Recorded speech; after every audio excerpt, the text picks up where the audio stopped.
검찰개혁을 촉구하는 대규모 촛불 집회가 어제 서울 서초동 서울중앙지검 앞에서 열려 밤늦게까지 이어졌습니다. 네, 그런가 하면 5살 난 아이의 손발을 묶고 때려 숨지게 한 20대 의붓아버지 사건. 알고 보니 남자는 2년 전에도 아이들을 때려 징역형을 선고받고 이 집행유예 기간 중에 살인을 저지른 것으로 드러났습니다. 사건 사고 소식 강신업 변호사와 함께 짚어보겠습니다. 어서 오십시오. 네, 안녕하십니까.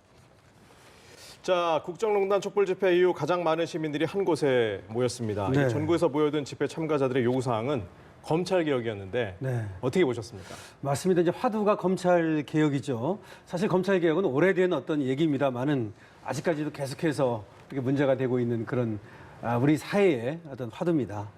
어제 굉장히 많은 사람들이 모였어요. 저도 서초동에서 이제 근무를 합니다만 어쩌면 서초동에 저렇게 많은 사람들이 모인 것이 처음일 수도 있겠다는 생각은 듭니다. 뭐 지금 주최 측에서는 굉장히 많이 모였다, 뭐 100만 명까지 얘기하고 있습니다만은 사실은 경찰은 지금 뭐 얼마나 모였는지 이런 것들을 통계를 안 냈어요.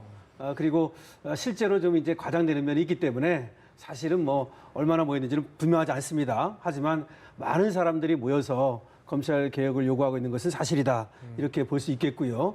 물론 여기에는 조국 장관에 대한 어떤 지지 뭐 이런 것도 좀 들어가 있습니다만은 사실 분명한 거는 조국 장관에 대한 지지와 검찰 개혁은 또 분리해서 봐야 됩니다.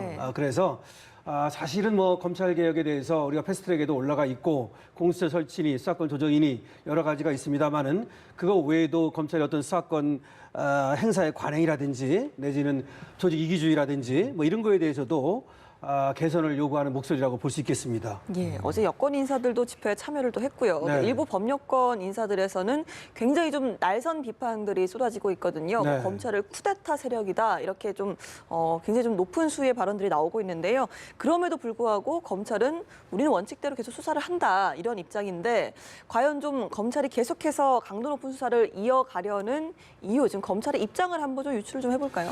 글쎄 일단은 말이요. 지금 법여권에서는 뭐 지금 앵커께서 얘기한 대로 뭐 검난이니 뭐 또 뭐 구테타 세력이니 뭐 이렇게까지도 얘기하고 있는데요. 제가 법조인으로서 본다면 그것은 뭐 지나치다고 보입니다. 더군다나 현재의 어떤 검찰총장은 현 여권 세력, 정부, 대통령께서 임명을 한 그런 검찰총장이고 그리고 그 수사에 있어서의 어떤 성역은 있을 수 없거든요. 그래서 조국 장관 일가의 어떤 혐의가 드러나고 문제가 있어서 수사한다면 그거를 들어서 지금 뭐 검찰이 무소불위의 권력을 행사하고 있다든지 내지는 정권을 상대로 또 뭐 쿠데타를 했다든지 검난을 일으켰다 이렇게 얘기하는 건 지나치다고 생각이 되고요. 사실은 검찰 개혁이라고 하는 것은 시스템과 제도를 개혁하는 것이거든요. 그러기 위해서 지금 공수처 설치 법안이라든가 검경 수사권 조정 법안은 이미 패스트트랙에 올라가 있고요. 그거 말고도 검찰의 어떤 수사권 관행이라든가 그다음에 조직 문화 그 이기주의라든가 이런 것들에 대해서는 점차 개혁을 하면 되는 것인데 그거를 조금 여권 대 검찰 이런 식으로 그 날선 비판을 하는 것은 좀 자제하는 것이 맞다라고 생각을 합니다. 자, 이 조 장관 일과를 들어서 이제 검찰 수사가 이번 주 분수령을 맞을 것으로 보입니다. 이제 구속 기간이 끝나는 이제 오천 조카 기소가 있고 또 부인 정경심 교수 소환도 앞두고 있다 이렇게 보고 있는데, 자, 정 교수에 대한 구속영장이 된다면은 이 발부 가능성 어떻게 보십니까? 일단은 그거는 이제 법과 원칙에 따라서 한번 생각해 볼 수밖에 없어요. 그런데 조범동 씨, 그러니까 조국 장관의 오천 조카가 이미 구속이 됐죠. 그 구속이 된 것이 횡령을 했다는 혐의도 있고 그다음에 자본시장법이라든지 등등을 어겼다는 혐의로 보이는데, 그렇다면 횡령한 금액의 일부가 정경심 교수에게 갔다는 얘기라든지 뭐 등등 이 코링크 피는 누구 것입니까? 라든지 이 코링크 피가 투자한 여러 가지 회사들, 웨스 CNT라든지 WFM, 익성, IFM 등등을 본다면 오천 조카 조범동 씨와 정경심 교수의 관계는 상당히 지금 밀접한 것으로 보이고 그리고 조범동 씨가 이렇게 구속이 된 것과 정경심 교수를 분리해서 보기 어렵다. 첫 번째 이것이 있고요. 두 번째는 그 구속을 하고 안 하고의 중요한 요소 중에 하나가 증거인멸이라든지 도주 우려거든요. 그런데 지금 증거인멸과 관련해 가지고는 여러 차례 보도가 되었지만 사실은 증거인멸의 어떤 그 정황이 많이 드러나 있거든요.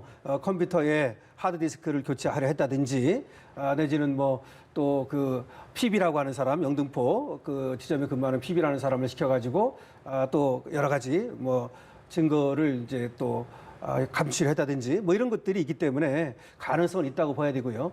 맨 마지막에 가장 중요한 것은 결국은 범죄 혐의의 소명입니다.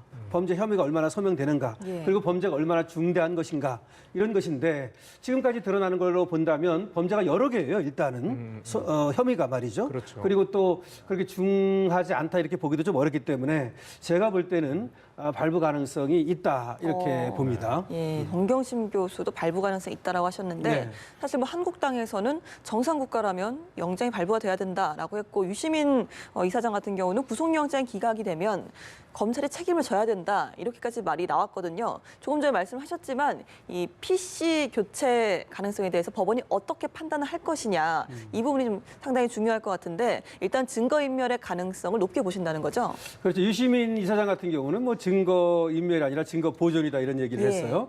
그러면서 혹시 검찰이 장난을 칠까 봐 증거를 이제 뭐 이렇게 보존해 놓고 나서 나중에 뭐 제출을 한다든지 하려고 네. 했다. 뭐 이런 얘기를 하는데요. 그것은 사실은 법적인 것과는 좀 다릅니다. 유시민 이사장은 법조인이 아니기 때문에 정치인의 입장에서 일반적인 얘기를 하는 것으로 보이고요.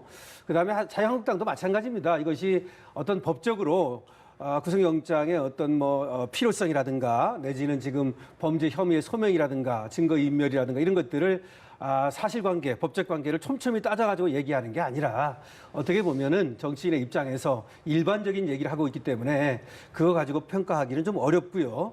그래서 저는 결과적으로는 검찰에서 법원에 영장을 청구하는 거 아닙니까? 발부야 법원에서 하는 거 아닙니까? 그러니까 검찰에서 영장을 청구하는 것까지는 가능성이 있다 이렇게 먼저 본다는 것이죠. 그런데 법원에서 발부하는 것은 영장 발부의 요건이라든가 영장 발부할 때 꼭 들어가야 되는 여러 가지 그 정황이라든가 이런 것들이 소명이 돼야 돼요. 근데 그거는 어쨌든 간에 얼마나 검찰에서 그런 영장 발부의 필요성 내지는 영장 발부의 요건 이런 것들을 갖추어서 영장 청구를 하는가 여기에 달려있는 것이고 아까 얘기한 증거인멸이라고 하는 것도 과연 그것을 증거인멸이라고 볼 수 있는 것인지 그것을 증거인멸이라고 보기에는 좀 약한 것인지 이런 것들은 법원이 판단할 것이라고 봅니다. 자, 그러면 다른 사건 하나 더 보겠습니다. 이 5살 의붓아들의 손목을 묶고 때려 숨지게 한 아버지 사건이 있는데 그런데 2년 전에도 같은 수법으로 학대를 해서 재판을 받았다. 이런 사실이 알려지면서 충격을 주고 있습니다. 어떤 사건이었는지 좀 정리 좀 한번 해주시죠. 글쎄 말입니다. 이게 이제 2017년에 그 지금 5살 의붓아들 또 뭐 예. 동생도 있었고 그랬는데 이 지금 의붓아버지가 때렸다는 거 아닙니까? 그래가지고 당시에는 집행유예를 받았습니다. 그랬는데 이번에 이제 보육원에서 데리고 오자마자 한 달밖에 안 됐답니다. 여기서 이제 큰아들을 다시 25시간 묶어놓고 손발을 묶어놓고 강목으로 때려서 숨지게 하는 이런 사건이 벌어졌다는 것이죠. 너무 충격적입니다. 지금 애가 5살, 4살밖에 안 됐고요. 이 의붓 아버지도 보니까 26살로 나와요. 네. 그런데 무엇 때문에 그렇게 죽을 정도로 때려야 하는 것인지 더군다나 재혼 가정이 굉장히 많은데 자꾸 의붓아들, 의붓어머니 얘기가 나오면서 이것이 하나 첫 번째 충격적이고요. 또 하나는 집행유예 기간이거든요. 네. 그런데도 불구하고 다시 이렇게 보육원에서 데려다가 때려서 숨지게 할 수 있었던 이유가 무엇인지 그러니까 보호명령을 통해서 분리를 해놔가지고 이 아이들이 보육원에 가 있었거든요. 그런데 이 아버지가 굳이 내가 데리고 오겠다고 얘기를 했다는 거예요. 네. 그래서 이 아동보호기관에서 결국은 내줄 수밖에 없었던 것 같은데 왜냐하면 법원에서 결국 이제 그 아동 보호기관의 그 시설에서 애들을 이제 키울지 이거를 법원에서 결정하거든요. 법원에서 결정을 해서 한 1년 동안 있었던 것 같아요. 그랬는데 이것이 이제 연장을 또 이제 안 하고 있는 사이에 내지는 또 무작정 연장할 수는 없어요, 사실은. 그래서 또 부모가 키우겠다니까 어쩔 수 없이 아이를 집으로 보내준 것 같거든요. 또 그걸 이용해 가지고서 이렇게 오자마자 한 달 만에 아이를 그야말로 이거는 심하게 말하면 소위 때려서 뭐 이제 죽인 겁니다. 예. 이런 일이 벌어졌다는 것이 너무 충격적이다라는 생각이 듭니다. 예, 잠시 후 2시부터 이제 법원에서 네. 영장 실질 심사가 열린다고 합니다. 경찰이 일단 구속영장을 신청을 했는데 영장 발부 가능성은 당연히 높다고 볼 수 있는 거죠. 지금 뭐 처음에는 이제 긴급 체포가 됐던 거고요. 네. 그다음에 아동 학대 치사로 먼저 긴급 체포를 했는데 지금 25시간이라든지 어린 5살을 묶어놓고 강목으로 때렸다든지 예. 하니까 이건 아동 학대 치사 정도가 아니라 살인의 고의가 있었다까지 예. 보거든요. 그래서 살인으로 이제 제명을 바꾸겠다는 얘기까지 나오기 때문에 이거는 뭐 범죄 혐의가 너무 중하고 해서 영장이 당연히 발부될 것으로 보이고요. 영장이 이제 발부되는 정도가 문제가 아니고 이거는 우리 사회가 이 아버지가 왜 이랬는지를 좀 확실하게 좀 밝혀야 될 것 같고요. 그다음에 나아가서 이 아동을 어떻게 보호할지에 대한 전반적인 어떤 시스템 개혁이라든가 이런 것들이 필요한 어떤 지점이라고 보겠습니다. 자, 다른 사건 하나 보겠습니다. 네. 저 화성연쇄 살인사건 목격자 버스 안내양이 유력 용의자 이춘재 사진을 보고서 범인이 네. 맞다 이렇게 진술을 했는데 하지만 이게 최면을 통해서 이제 진술이 나오다 보니까 이 법적 효력이 없다 이렇게 나오고 있는데 어떤 의미가 있는 건지 좀 말씀 좀 해주시죠. 예, 법체면이라고 하는 거잖아요. 네. 원래 화성 사건의 그 목격자들이 상당히 있었어요, 사실은. 그럼에도 불구하고 당시에 이제 그거를 해결을 못했던 것은 당시 생각했던 혈액형이라든가 뭐 발자국이라든가 이런 것들이 좀 달랐기 때문인데요. 그래서 이번에 이제 어떤 이춘재가 범인이다. 5차, 7차, 9차의 DNA를 통해서 이 얘기가 이제 나왔는데 본인이 자백을 하면은 얘기가 좀 간단해지는데 본인이 극구 부인하고 있단 말이죠. 지금 7차례 정도 프로파일러와 경찰들이 조사를 했음에도 불구하고 자기는 아니라고 얘기하는 겁니다. 자, 그렇다면은 과거의 목격자들을 통해서 한번 이 사람이 진짜 범인인지를 알아보자. 그런데 이제 목격자가 지금 얘기하는 것과 당시에 본 것과는 다르잖아요. 그러니까 법 체면을 통해서 당시 사건 현장을 재현해 보겠다는 겁니다. 즉 범죄를 재구성하겠다는 거죠. 당시 사건 현장을 재현한다는 말은 뭐냐면 체면을 걸어가지고 오감을 활성화시켜가지고 당시로 돌아가는 거예요. 그래서 그 당시에 이 범인이 어떤 모습을 하고 있었는지, 어떤 옷을 입고 있었는지, 어떤 얼굴을 하고 있었는지 예. 이런 것들을 그대로 지금 한번 재현해 보겠다는 거죠. 이건 이제 의식과 무의식 사이에 들어있는 기억을 끄집어내겠다는 거예요. 의식이 있고 무의식이 있잖아요. 근데 이제 의식과 무의식 사이에 기억이 있어요. 일부 파편화된 기억이. 이런 것들을 끄집어내서 과연 지금의 저 이춘재가 맞는지를 보겠다는 거죠. 그래서 먼저 7차 사건의 중요한 목격자가 있어요. 네. 그 당시 이제 버스 기사가 있었고 버스 안내양이 있었거든요. 버스 기사는 돌아가셨습니다. 그 버스 안내양을 먼저 이제 법체면을 걸어서 실시를 했어요. 예. 그때 이제 버스 안내양은 왜 잘 봤냐면은 저 이춘재라는 사람으로 보이는 사람이 네, 그 버스에 탔던 거예요. 그리고 그날이 비가 오지 않았음에도 불구하고 바지 아랫도리가 젖어 있었다든지 여러 가지로 범인으로 보이는 사람이고 그리고 당시에 진술한 것도 이춘재의 몽타주와 비슷해요. 그런데 다시 한번 현장으로 돌아가가지고 사건 현장으로 이제 그 법체면을 걸었는데 맞다 이렇게 얘기를 했다는 겁니다. 예. 그래서 지금 버스 안내양은 지금의 이춘재, 이 몽타주 이 사람이 맞다라고 얘기를 했고요.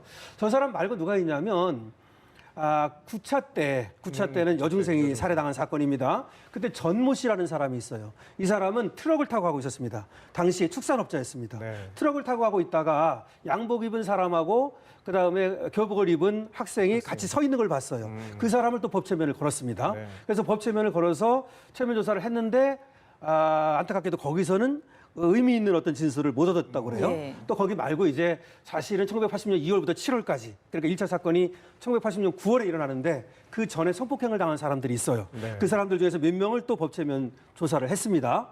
그리고 화성 사건 2차와 3차 사이 이 사이에 그 미수에 그쳐가지고 살아난 사람이 있어요. 2차와 3차 사이에 성폭행 미수. 그 사람을 또 이제 법체면을 지금 걸어서 조사를 하고 있고요. 어쨌든 이렇게 조사를 하는 이유는 당시로 돌아가가지고 촘촘하게 범죄를 재구성해가지고 과연 저 이춘재가 맞는가를 확인하기 위한 것이죠. 물론 이춘재가 5차, 7차, 9차는 지금 DNA가 일치하기 때문에 DNA가 일치하면 거의 뭐 99.9%랍니다. 네네. 근데 다만 1, 2, 3, 4차라지 나머지가 네네네. 또 지금 확인을 해야 되는 것이 있고 또 그 당시 미수에 그쳤던 또는 실제로 이제 일어났던 성폭행 사건들 이런 것들을 이제 알아보기 위한 것이고 또 하나는 뭐냐면 수원에서 또 6차와 7차 사건 그 당시에 살인 사건이 똑같은 비슷한 살인 사건이 일어난 게 있고 청주에서도 또 그 이후에 1993년 이후에 일어난 게 있어요. 그래서 이런 미제 사건들을 한번 조사해서 수사를 해서 해결해 보겠다 이런 의지로 계속해서 수사를 하고 있는 겁니다. 네, 지금 유력 용의자 이춘재가 네. 계속해서 부인을 하고 있잖아요. 그렇죠. 그러니까 경찰의 입장에서는 DNA 분석 결과 외에 또 다른 또 혐의를 입증할 만한 단서를 찾을 수 있을 거냐 이게 좀 관건이 아닐까요? 글쎄 말입니다. 지금 뭐 DNA를 이제 1, 2, 3, 4차에서도 찾아보려고 네. 5차, 7차, 9차 말고도 거기서도 노력을 하고 있는 거고요. 그거 말고도 저 다른 어떤 증거가 나올 것인가. 근데 너무 오래됐기 때문에 지금 다른 증거를 찾는 것이 그렇게 쉽지만은 않을 것으로 보이는데요. 지금 그래서 아까 그 목격자들 있지 않습니까? 네. 그 목격자들이 체면을 통해 가지고서 나온 증거가 물론 이제 바로 효력을 갖는 것은 아닙니다만 과거에 어떤 것이 있었냐면 이런 게 있었어요.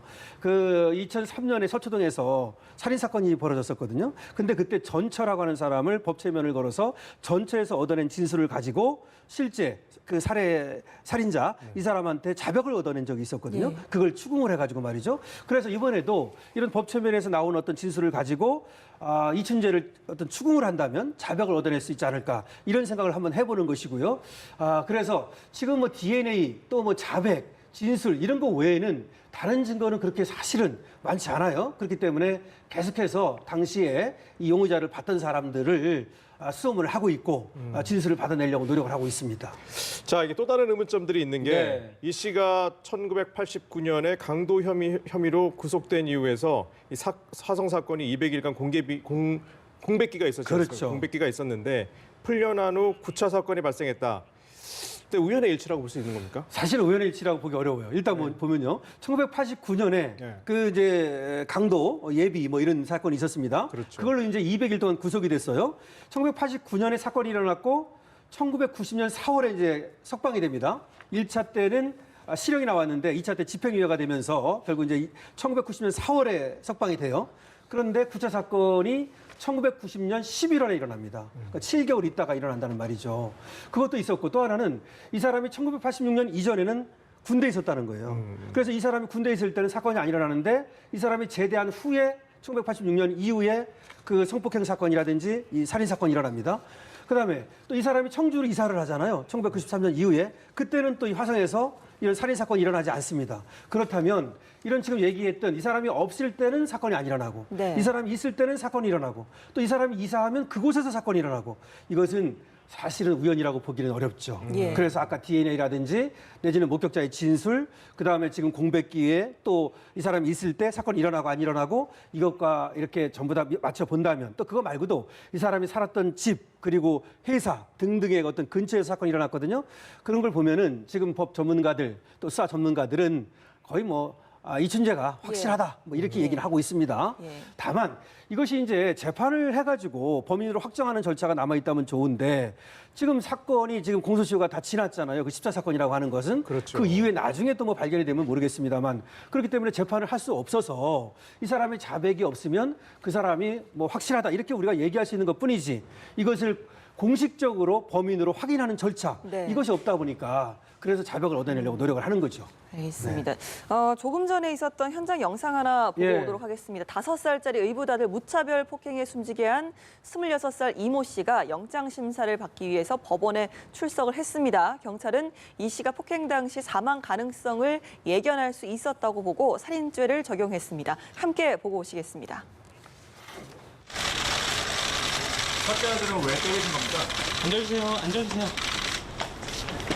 조금 전에 인천지방법원으로 5살 의붓아들 폭행 살해 혐의를 받고 있는 20대 이모 씨가 안 때리셨나요? 영장 심사를 받기 위해서 출석하고자 있는 장면을 지금 보고 계신데요. 기자들의 질문에는 따로 답변을 하지 않은 채로 얼굴을 가리고 이제 차량으로 이동하는 모습 함께 다른 아이들은 보셨습니다. 안 때리셨나요?